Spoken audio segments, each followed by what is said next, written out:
अस्सलाम वालेकुम। Today I will discuss about the difference between mass and weight जो है हम डिस्कस करने वाले हैं।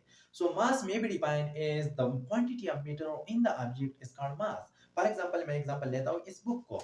इस बुक में कितने मिकदार में कितनी क्वांटिटी ऑफ मैटर मौजूद है, this is the mass of this books. So now we can discuss about the weight. Weight is the gravitational pull on the object is called weight. For example इस book में consider करूंगा, इस book पर gravity का कितना असर है, gravity इस पर कितना फोर्स लगाएंगे, this is the weight of this book.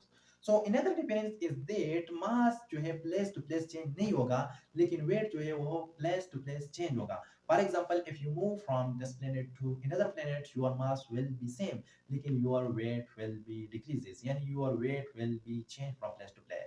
So the another difference is that mass never be zero, लेकिन वेट जो है वो जीरो होगा कब, at the center of the earth.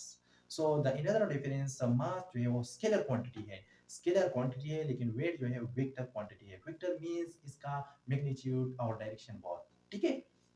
So the S I unit of mass जो है वो kilogram है, लेकिन the S I unit of weight जो है वो न्यूटन है, ठीक है। So the another difference is that mass जो है वो हम मेजर करेंगे बाय फिजिकल मेथड, लेकिन वेट जो है हम मेजर करेंगे through spring balance. So these all about some difference between the mass and weight. Inshallah, I will be discuss another point of view.